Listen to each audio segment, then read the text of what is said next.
ഇന്നത്തെ വീഡിയോയിലൂടെ നമ്മൾ പറയാൻ ഉദ്ദേശിക്കുന്നത് ഷൈനെസ്സിനെ കുറിച്ചാണ്. ആക്ച്വലി എന്താണ് ഈ ഷൈനെസ്? ഒരു മടി അല്ലേ, ഒരു കുറവ് പോലെ, എന്തോ നമ്മളങ്ങോട്ട് പിന്നോട്ട് പിടിച്ചു വലിക്കും അല്ലേ, എന്തോ നമ്മളൊന്നിങ്ങോട്ട് പിന്നോട്ട് പിടിച്ചു വലിക്കും അല്ലേ. ഇപ്പം ഒരു ക്ലാസ്സിൽ എണീറ്റ് നിന്ന് ഉത്തരം പറയാനോ അല്ലെങ്കിൽ ഒരു വേദിയിൽ എണീറ്റ് നിന്ന് സംസാരിക്കാനോ ഒക്കെ ഒരു മടി. ആൾക്കാർ എന്ത് വിചാരിക്കും, അല്ലെങ്കിൽ എൻ്റെ ഇൻസെക്യൂരിറ്റി ആരെങ്കിലും കാണുമോ എന്നുള്ളൊരു പേടിയാണോ ശരിക്കും ഈ ഷൈനസ്? അല്ലെങ്കിൽ ഇൻസെക്യൂരിറ്റി ആർക്കും കാണിച്ചു കൊടുക്കാൻ ഒരു താല്പര്യമില്ലാത്തതാണോ ഈ ഷൈനസ്? അപ്പം ഇന്നത്തെ വീഡിയോയിലൂടെ നമുക്ക് ഷൈനസിനെ കുറിച്ച് സംസാരിക്കാം. ഞാൻ നിങ്ങളോട് കുറച്ച് ക്വസ്റ്റ്യൻസ് ചോദിക്കാം. അതിനെ അടിസ്ഥാനമാക്കി എത്രത്തോളം നിങ്ങൾ യെസ് എന്നാണ് നിങ്ങൾക്ക് ഉത്തരം കിട്ടുന്നതെങ്കിൽ നിങ്ങൾക്ക് എത്രത്തോളം നിങ്ങൾ ഷൈ ആണെന്ന് മനസ്സിലാക്കാൻ പറ്റും. ആദ്യത്തെ ചോദ്യമാണ്, നിങ്ങൾ നിങ്ങളുടെ പ്രശ്നങ്ങൾ ആരോടെങ്കിലും ഷെയർ ചെയ്യാറുണ്ടോ?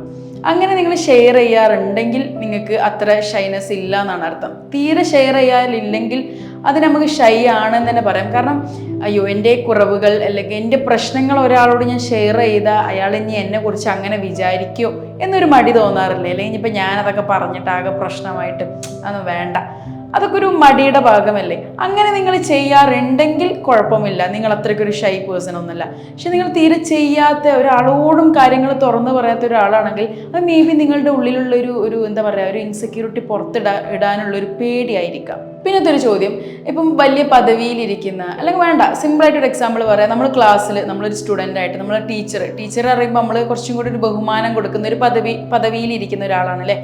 അങ്ങനെ ടീച്ചറിനോടൊക്കെ ചോദിക്കാൻ ഒരു മടി, അല്ലെങ്കിൽ ഇനിയിപ്പോൾ ടീച്ചർ പറയും എന്തെങ്കിലും ഡൗട്ട് ഉണ്ടെങ്കിലൊക്കെ ചോദിക്കണം കേട്ടോ. ചിലപ്പോൾ നമുക്ക് ഡൗട്ട് ഉണ്ടായിരിക്കാം, എന്നാലും എന്തോ ഒന്ന് നമ്മളിങ്ങനെ പിടിച്ചു വെക്കും അല്ലേ, എന്തോ ഒരു മടി, ചോദിക്കാനൊരു പേടി. അല്ലെങ്കിൽ ഇപ്പോൾ വലിയ ആൾക്കാർ എന്തെങ്കിലും സംസാരിക്കുകയാണെങ്കിൽ നമ്മളെക്കാളും കുറച്ചൊരു പദവിയിൽ മുന്നോട്ട് നിൽക്കുന്ന ഒരാളോട് സംസാരിക്കാനൊരു മടി, അല്ലെങ്കിൽ സംസാരിച്ചാൽ തെറ്റിപ്പോവോ, ഇല്ലെങ്കിൽ ഭയങ്കര ഇൻസെക്യൂർ ആവാം. അങ്ങനെ ചെയ്യുന്ന ആളാണെന്നെങ്കിൽ നിങ്ങൾക്ക് മനസ്സിലാക്കാൻ പറ്റും നിങ്ങളൊരു ഷൈ പേഴ്സൺ ആണ്. അല്ലെങ്കിൽ അങ്ങനെ ചെയ്യാത്ത പക്ഷം നിങ്ങളൊന്നും കെയർ ചെയ്യാതെ ആരാണെന്നൊന്നുമില്ല, നിങ്ങൾക്ക് ചോദിക്കാനുള്ള കാര്യങ്ങൾ നേരിട്ട് ചോദിക്കുന്ന ഒരാളാണെങ്കിൽ നിങ്ങൾ ഷൈ അല്ലാത്ത പേഴ്സൺ ആണെന്ന് നിങ്ങൾക്ക് പറയാൻ പറ്റും. പിന്നത്തെ ഒരു കാര്യമാണ്, നമ്മൾ കോൺഫിഡൻ്റ് ആണ്, നമ്മൾ ഷൈ അല്ല എന്ന് ഏറ്റവും നമുക്ക് കാണിച്ചു കൊടുക്കാൻ പറ്റുന്ന ഒരു കാര്യമാണ് ഒരാളുടെ മുഖത്ത് നോക്കി, കണ്ണിൽ നോക്കി സംസാരിക്കുക എന്നുള്ളത്. പക്ഷെ അങ്ങനെ ചിലവർക്കൊന്നും പറ്റാറില്ല അല്ലേ. ചിലർ സംസാരിക്കുമ്പോൾ കാണാം, ചിലരിങ്ങനെ താഴേക്ക് നോക്കി അല്ലെങ്കിൽ പറയുന്ന ആളുടെ മുഖത്ത് നോക്കാതെ വേറെ എവിടേക്കെങ്കിലും മുഖം നോക്കും. അതൊക്കെ അവരുടെ ഒരു ലാക്ക് ഓഫ് കോൺഫിഡൻസ് ആണ്, അല്ലെങ്കിൽ അവരുടെ ഷൈനസ് ആണ് അവരെ കാണിക്കുന്നത്. അങ്ങനെ ചെയ്യുന്ന ഒരാളാണ് നിങ്ങളെങ്കിൽ നിങ്ങൾക്ക് തന്നെ മനസ്സിലാക്കുക, ഇവാലുവേറ്റ് ചെയ്യാൻ പറ്റും നിങ്ങൾ കുറച്ച് നല്ല ഷൈ ഉള്ള ഒരാളാണ്. അല്ലാത്ത പക്ഷം നമ്മൾ ഒരാളുടെ മുഖത്ത് നോക്കി കണ്ണിൽ നോക്കി പറയുമ്പം നമ്മൾ കോൺഫിഡൻ്റ് ആണ്, ഞാൻ എന്താണോ സംസാരിക്കുന്നത് അതിൽ ഞാൻ കോൺഫിഡൻ്റ് ആണ് എന്നുള്ളൊരു ധൈര്യം നമ്മളുടെ ഉള്ളിൽ ഉണ്ടാകുമ്പോഴാണ് നമ്മൾ ഒരാളുടെ കണ്ണിൽ നോക്കി സംസാരിക്കുക. അപ്പം ഈ കണ്ണിൽ നോക്കി സംസാരിക്കാതെ അല്ലെങ്കിൽ വേറെ എവിടേക്കെങ്കിലൊക്കെ നോക്കി മുഖത്ത് നോക്കാതെ ബോഡി ലാംഗ്വേജിൽ തന്നെ നമുക്ക് മനസ്സിലാവും ഒരാൾ എത്രത്തോളം കോൺഫിഡൻ്റ് ആണ് അല്ലെങ്കിൽ ഷൈ ആണെന്നുള്ളത്. അങ്ങനെ ഒരു വ്യക്തിയാണ് നിങ്ങളെങ്കിൽ നിങ്ങൾക്ക് മനസ്സിലാക്കാൻ പറ്റും നിങ്ങളൊരു ഷൈ പേഴ്സൺ ആണെന്നുള്ളത്. പിന്നത്തെ ഒരു കാര്യം, നിങ്ങൾ കണ്ണാടിയിൽ നോക്കും. നമ്മളെല്ലാവരും കണ്ണാടിയിൽ നോക്കൂലേ. ഒരു ദിവസം നമ്മളെ ഒരുപാട് വട്ടം കാണും. കണ്ണാടിയിൽ നോക്കാൻ എല്ലാവർക്കും ഇഷ്ടമാണ്. പക്ഷെ നിങ്ങൾ കണ്ണാടിയിൽ നോക്കുമ്പോൾ നിങ്ങൾക്ക് എന്താ തോന്നാറ്? എൻ്റെ ഒരു കോലം എന്താ എൻ്റെ മുഖത്തൊക്കെ, അങ്ങനെയാണോ തോന്നാറ്? അല്ലെങ്കിൽ അത് മറിച്ച് യെസ് ഐ ആം ഗുഡ്, ഞാൻ അടിപൊളിയാണ്, അങ്ങനെയാണോ നിങ്ങൾ തോന്നാറ്? നിങ്ങളുടെ കണ്ണാടിയിൽ നോക്കുമ്പോൾ നിങ്ങൾക്ക് നിങ്ങളെ തന്നെ കാണുമ്പോൾ ഒരു കോൺഫിഡൻസ് കുറവ്, അല്ലെങ്കിൽ നിങ്ങളുടെ ഇൻസെക്യൂരിറ്റീസ് മാത്രമാണ് നിങ്ങൾക്ക് പ്രൊജക്റ്റ് ഔട്ട് ചെയ്യുന്നെങ്കിൽ അത് നിങ്ങളുടെ ഒരു ഷൈനസിൻ്റെ കാരണമാണ്. കാരണം നിങ്ങളെ തന്നെ ഇപ്പം ഒന്ന് ആലോചിച്ച് നോക്കുക, നമ്മളെ തന്നെ, നമ്മളുടെ കാര്യങ്ങളെ തന്നെ നമ്മൾ ഇഷ്ടപ്പെട്ടില്ലെങ്കിൽ പിന്നെ ഇങ്ങനെ പുറത്തുള്ള ഒരാൾ നമ്മളുടെ കാര്യങ്ങളെ ഇഷ്ടപ്പെടുക. അപ്പം നമ്മളുടെ ഫീച്ചേഴ്സിനൊക്കെ നിങ്ങളിങ്ങനെ കുറ്റം പറഞ്ഞ് എൻ്റെ മുഖം നോക്കുക അല്ലെങ്കിൽ എൻ്റെ ബോഡി നോക്ക് പോരാ അങ്ങനെയൊക്കെ തോന്നുകയാണെങ്കിൽ നിങ്ങൾക്ക് പറയാൻ പറ്റും നിങ്ങളൊരു ഷൈ പേഴ്സൺ ആണ്. പിന്നെ ഒരു ചോദ്യമാണ്, നിങ്ങളിപ്പോൾ ഒരു വഴിയിലൂടെ പോകുക, നിങ്ങൾക്ക് അറിയാത്തൊരു വഴിയാണ്, അല്ലെങ്കിൽ ചിലരൊക്കെ കാണാം, നമ്മൾ ആ നാട്ടിലുള്ള ആരോടെങ്കിലും ചോദിച്ചാൽ മതി, ഏട്ടാ ഇങ്ങോട്ട് പോകുന്ന റോഡ് എവിടെ എന്നൊക്കെ ചോദിച്ചു കഴിഞ്ഞാൽ എല്ലാവരും പറഞ്ഞു തരും. പക്ഷെ ഇതിന് പോലും മടി കാണിക്കുന്നവർ നമുക്ക് ചുറ്റും കേട്ടോ. ഇനിയിപ്പോൾ ഞാൻ ചോദിക്കണ്ടേ, ശരി മടി, അയാളൊന്ന് വിളിച്ചിട്ട് ഏട്ടാ ഒന്ന് വിളിച്ചിട്ട് ചോദിക്കാൻ പോലും, അല്ലെങ്കിൽ ഇനി ചോദിക്കാൻ നിന്നാൽ അത് തെറ്റിപ്പോകുന്നവർ പോലും ഉണ്ട്. ഭയങ്കര ഈ ഇൻട്രോവേർട്സിനൊക്കെ കേട്ടോ അങ്ങനത്തെ പ്രശ്നങ്ങൾ അധികം ഉണ്ടാകും. കാരണം അവർക്ക് അധികം അവർ അറിയാത്ത ആൾക്കാരോട് ഇടപഴകാൻ അവർക്ക് വലിയ താല്പര്യം ഉണ്ടാവില്ല, അവർക്ക് അറിയുണ്ടാവില്ല ഒരാളോട് ഇങ്ങനെ സംസാരിക്കുക എന്നുള്ളത്. അവർ ഭയങ്കര കംഫർട്ട് സോണിൽ നിൽക്കുന്നവരാണല്ലോ.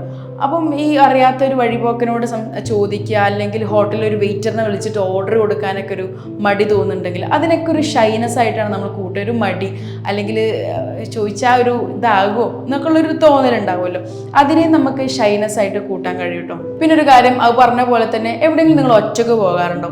എല്ലാവർക്കും ഈ ചെറുപ്പം ക്ലാസ്സിൽ തൊട്ട് തന്നെ ടോയ്ലറ്റിൽ പോകുന്ന കൂടെ ഫ്രണ്ടിനെയും കൂട്ടി പോകും അല്ലേ?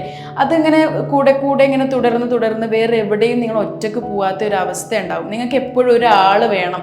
അല്ലെങ്കിൽ നിങ്ങൾ ഒറ്റക്ക് പോയി കഴിഞ്ഞാൽ നിങ്ങൾക്ക് ഭയങ്കര ഒരു അയ്യോ ഞാനിനി എങ്ങനെ ആൾക്കാരോട് സംസാരിക്കുക, ഒരാളുടെ മറയിൽ നമ്മൾ ജീവിക്കാൻ ശീലിച്ചു പോകും. അപ്പം എപ്പോഴും നിങ്ങൾ പോകുമ്പം ഒറ്റയ്ക്കാണോ പോകാറ്, അല്ലെങ്കിൽ ഒറ്റയ്ക്ക് പോകാനുള്ള ഒരു ധൈര്യം നിങ്ങൾക്കുണ്ടോ? അതിന് നിങ്ങൾക്ക് മനസ്സിലാക്കാൻ പറ്റും നിങ്ങളൊരു ഷൈ പേഴ്സൺ ആണോ അല്ലേ എന്നുള്ളത്. കോൺഫിഡൻ്റ് ആയ ഒരാൾ ഒറ്റയ്ക്ക് പോകാനും മടിക്കില്ല, അവർക്കൊരു പേടി ഉണ്ടാവില്ല, കാരണം അവർക്കെല്ലാം ഹാൻഡിൽ ചെയ്യാൻ പറ്റും. പക്ഷെ ഒരു ഷൈ ഉള്ള ഒരാൾക്ക് എപ്പോഴും ഒരാൾ വേണ്ടി വരും, ഭയങ്കര ഡിപ്പെൻഡ് ആയിരിക്കും. ഇനിയിപ്പോൾ എന്തെങ്കിലും ആണെങ്കിൽ നീ ചോദിക്ക് എന്ന് പറയും. അപ്പം അങ്ങനെ ഒരാളാണ് നിങ്ങളെങ്കിൽ നിങ്ങൾക്ക് പറയാൻ പറ്റും നിങ്ങളൊരു ഷൈ പേഴ്സൺ ആണെന്നുള്ളത്. ഈ മുതിർന്നവരായിട്ടൊക്കെ ഇപ്പോൾ പറഞ്ഞ പോലെ തന്നെ നമുക്കൊരു മുതിർന്ന പദവിയിൽ അല്ലെങ്കിൽ നമ്മളെക്കാളും ഒരു പ്രായം മുകളിലുള്ളവരോടൊക്കെ സംസാരിക്കാൻ ഒരു മടി, അല്ലെങ്കിൽ തല താഴ്ത്തുക, അല്ലെങ്കിൽ അവരെ കാണുമ്പോഴത്തേ നമ്മൾ കണ്ടില്ല എന്ന് നടിക്കും ഈ ഷൈ ടൈപ്പ് ഓഫ് പീപ്പിൾ. അപ്പം ഈ ഒരു കാര്യങ്ങളൊക്കെ നിങ്ങൾ ചെയ്യാറുണ്ടെങ്കിൽ, ഇതിലൊക്കെ മിക്ക ഞാൻ ചോദിച്ച ചോദ്യങ്ങൾക്കും നിങ്ങൾക്ക് യെസ് എന്നാണ് ഉത്തരമെങ്കിൽ നിങ്ങൾക്ക് പറയാൻ പറ്റും നിങ്ങളൊരു ഷൈ പേഴ്സൺ ആണ്. അല്ലാത്ത പക്ഷം നിങ്ങൾ വളരെ കോൺഫിഡൻ്റ് ആണ്, അല്ലെങ്കിൽ നിങ്ങൾക്കൊരു പേടിയില്ല, ഒരാളെ ഡിപ്പെൻഡ് ചെയ്യണം എന്നൊന്നുമില്ല. നമുക്കറിയാം നമുക്ക് ഒരുപാട് സ്വപ്നങ്ങളുണ്ട് നേടിയെടുക്കാൻ, നമുക്ക് ഒരുപാട് ആഗ്രഹങ്ങളുണ്ട്.